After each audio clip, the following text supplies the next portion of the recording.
இன்றைக்கி பார்த்தீங்கன்னா பாத்ரூமை தான் க்ளீன் பண்ண போகிறோம். அதுக்கு முன்னாடி உங்களுக்கு பாத்ரூமில் எவ்வளோ ஸ்டெயின் இருக்குது அப்படின்னு சொல்லி நான் ஸ்லோ மோஷனில் காட்டிடுறேன். இதில் பார்த்தீங்கன்னா க்ளீன் பண்ணும்போது அங்கங்கே உங்களுக்கு ஃபாஸ்ட் ஃபார்வர்ட் பண்ணியிருப்பேன். ஸோ நீங்கள் எதுவுமே ஸ்கிப் பண்ண வேண்டாம். நீங்கள் பார்த்துனே இருந்தீங்கன்னா உங்களுக்கு கரெக்டாக புரியும் எல்லாமே. பாருங்கள் நம்ம ஸ்டெயின்லாம் எப்படி க்ளீன் பண்ணுறோன்னு சொல்லிட்டு. ஃபஸ்ட்டு இது வந்து நாங்கள் டெஸ்டிங் பண்ணது ஒரு டைல்ஸ் மட்டும்.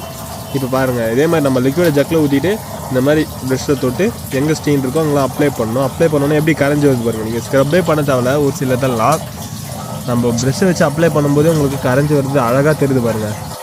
பொறுமையாக இந்த மாதிரி அப்ளை பண்ணிங்கன்னா இந்த மாதிரி அழகாக க்ளீன் பண்ணிடலாம். ஒரு 90% உங்களுக்கு இந்த மாதிரி ப்ரெஷ் பண்ணும்போதே உங்களுக்கு போயிடும். அழகாக போயிடுச்சிங்களா? இந்த டைல்ஸுக்கும் உங்களுக்கு டிஃப்ரெண்ட் தெரியுதுங்களா? ஆமாம், நல்லா நம்ம க்ளீன் பண்ணுவோம் இப்படி தான் எப்பவுமே. அப்புறம் அப்படியே தண்ணி ஊற்றிடணும். ஊரெல்லாம் வைக்கணுன்ற அவசியமே இல்லை. ஏன்னா நீங்கள் ப்ரெஷ் பண்ணும்போதே உங்களுக்கு போயிடும். அதுக்கப்புறம் ஊற வச்சு அதெல்லாம் டைம் வேஸ்ட். அப்படியே நீங்கள் ப்ரெஷ் பண்ணிட்டு அப்படியே தண்ணி ஊற்றினாலே போதும்.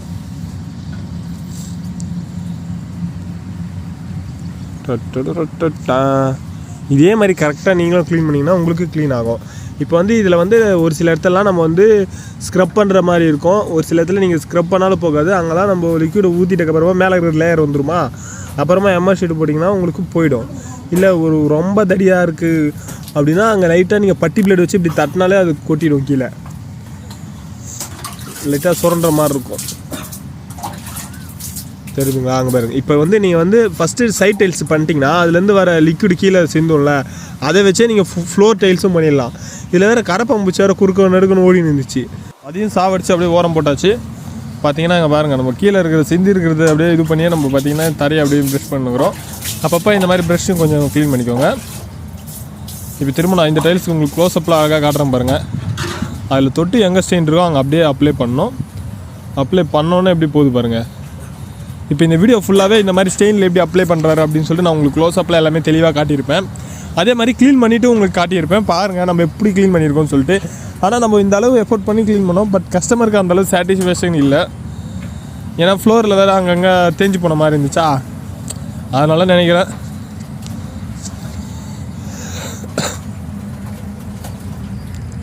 பார்ப்போம், நீங்கள் பார்த்துட்டு சொல்லுங்கள் நம்ம எப்படி க்ளீன் பண்ணியிருக்கோம்னு சொல்லிட்டு. கடைசியாக மறக்காமல் கமெண்ட் பண்ணிட்டு போங்க. இருங்க, நம்ம ஃபஸ்ட்டு பொறுமையாக இந்த மாதிரி அப்ளை பண்ணணும். அதே மாதிரி மாஸ்க்கு போட்டுக்கோங்க, க்ளவுஸும் போட்டுக்கோங்க யூஸ் பண்ணும்போது.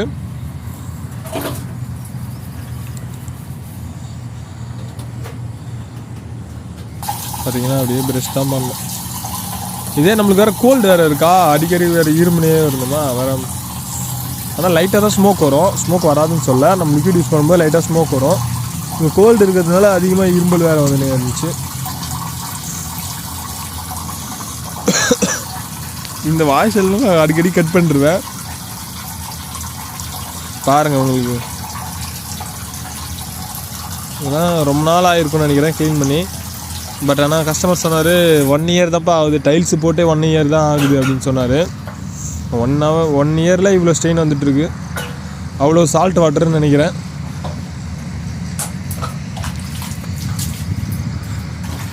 ஓகே, இப்போ இந்த சைட் டைல்ஸு இது வந்து நீங்கள் உங்களுக்கு ரொம்ப ப்ரெஷ் பண்ணுறதுக்கு ரொம்ப கஷ்டமாக இருக்குது அப்படின்னா நம்ம லிக்விட் அப்படியே ஊற்றிட்டு செவுத்தில் இருக்கும்ல அந்த இடத்துல அப்படியே சேர்த்து ப்ரெஷ் பண்ணுங்கள். நீங்கள் தொட்டு பண்ணுறதுக்கு இப்படி கூட பண்ணலாம். ஆனால் உங்களுக்கு லிக்விட் கொஞ்சம் அதிகமாக செலவாகும். அதே மாதிரி ஒரு இடம் விடாத எங்கெங்கெல்லாம் ஸ்டெயின் இருக்கோ அங்கெல்லாமே இந்த மாதிரி அப்ளை பண்ணணும். நீங்கள் பாருங்கள், அப்ளை பண்ணும்போதே உங்களுக்கு அப்படியே வருது பாருங்கள் எப்படி. பக்காவா இதுக்கு முன்னாடி நம்ம போட்ட வீடியோ மாதிரி இருக்காது இது.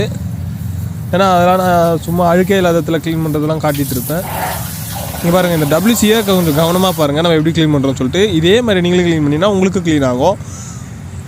பாருங்கள், இந்த மாதிரி எல்லா இடத்துலையும் நீங்கள் தொட்டு ப்ரெஷ் வச்சு ப்ரெஷ் பண்ணிங்கன்னா உங்களுக்கு ஈஸியாக இருக்கும். லிக்விடும் கொஞ்சம் கம்மியாக செலவாகும். பார்த்திங்கன்னா இது மேலே ப்ரெஷ் பண்ணுறீங்களா, இப்போ அந்த சீட்டு கவரில் ப்ரெஷ் பண்ணும்போது உங்களுக்கு அழுக்கு எப்படி போகும் பாருங்கள். சீட்டு கவர் கொஞ்சம் மஞ்சளாக இருக்கா பாருங்கள். தொட்டு அப்படியே நீங்கள் அழுத்தி தேய்ச்சிங்கன்னா, அழுத்தி கூட தேய்க்க தேவை, நீங்கள் லைட்டாக தேய்ச்சிங்கனாலே உங்களுக்கு போயிடும். பாருங்கள் எப்படி அந்த சீட்டு கவரே பளிச்சுன்னு ஆகிடுச்சா. அதே மாதிரி தான் இப்போது உள்ள எல்லா இடத்துலையுமே உள்ளே நம்ம லிக்விட் ஊற்றிட்டு நம்ம ப்ரெஷ் வச்சு பண்ணியிருப்போம். அது வந்து அதுக்கப்புறமா பண்ணது, அதனால் நான் அதை காட்டல. இப்போ நான் உங்களுக்கு வெளியே பண்ணது காட்டுறேன் பாருங்கள். இவ்வளோ மஞ்சள் கரியாகுதா, நம்ம லிக்விட் வச்சு அப்படியே ப்ரஷ் பண்ணோன்னா கொஞ்சம் ஒயிட் டீஸ் ஆகிடும். அப்படியே வீடியோவில் தெரியுதுன்னு நினைக்கிறேன் தெளிவாக, ஏன்னா நேர்லேயும் தெளிவாக தெரிஞ்சுது. சரி, அதனால தான் கேப்சர் பண்ணலாம் அப்படின்னு சொல்லிட்டு நான் எடுத்து வச்சுருக்கேன். சுற்றி பளிச்சுன்னு ஆகிடுச்சு பாருங்கள். ப்ரெஷ்ஷை வச்சு நம்ம ப்ரெஷ் பண்ணும்போது ஒரு சில இடத்துல நீங்கள் இந்த மாதிரி ஸ்க்ரப்பே பண்ணதால வெறும் ப்ரெஷ்ஷை மட்டும் பண்ணி விட்டு தண்ணி ஊற்றி விட்டிங்கன்னா உங்களுக்கு க்ளீன் ஆகிடும். ஆனால் ஒரு சில இடத்துலலாம் உங்களுக்கு அப்படியே இருந்துச்சுன்னா நீங்கள் ப்ரெஷ் பண்ணுற மாதிரி இருக்கும். பாருங்க. ஆமாம், அது எனக்கு தெரிஞ்சு ஒரு 1 இயரில் தான் இருக்கும்னு நினைக்கிறேன். பட் ஆனால் ஸ்டெயின் ரொம்ப இருக்குது. இந்த சைட்லாம் ஒரே போர் வாட்டர்னு நினைக்கிறேன். போர் வாட்டர்னால ஒரே சால்ட் வாட்டராக வந்து அந்த ஸ்டெயினில் அப்படியே லைட்டாக நீங்கள் ஒரு மாதம் விட்டாலே உங்களுக்கு சால்ட் ஸ்டெயின் வந்து படிஞ்சிடும். இது வந்து டோருக்கு பின்னாடி நம்ம க்ளீன் பண்ணுறது. இது வந்து மேக்ஸிமம் நம்மளால் முடிஞ்ச அளவு தான் க்ளீன் பண்ண முடியும்.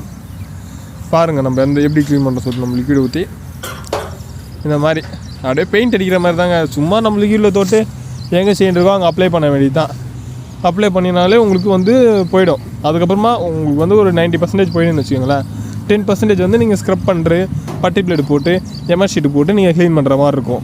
அவ்வளோதான். பார்த்தீங்களா, இப்போ வந்து நம்ம க்ளீன் பண்ணி முடிச்சிட்டோம். நான் உங்களுக்கு ஃபஸ்ட்டே சொன்னேன்ல, இந்த தரையில் பார்த்தீங்கன்னா அவங்க தேஞ்சு போன மாதிரி இருந்ததுலாம் அதெல்லாம் வேறு போல். அதனால தான் கஸ்டமருக்கு சாட்டிஸ்ஃபேக்ஷனே இல்லை. பார்த்தீங்கன்னா பாருங்கள், ஒரு வழியாக முடிஞ்சா இந்த வீடியோ. ஓகே, இதே மாதிரி ஒரு யூஸ்ஃபுல்லான வீடியோக்கு நம்ம சேனலை சப்ஸ்கிரைப் பண்ணிக்கோங்க. இந்த வீடியோக்கு ஒரு லைக் கொடுத்துருங்க. Tata, bye bye. நாளைக்கு வேறு வீடியோவில் பார்க்கலாம்.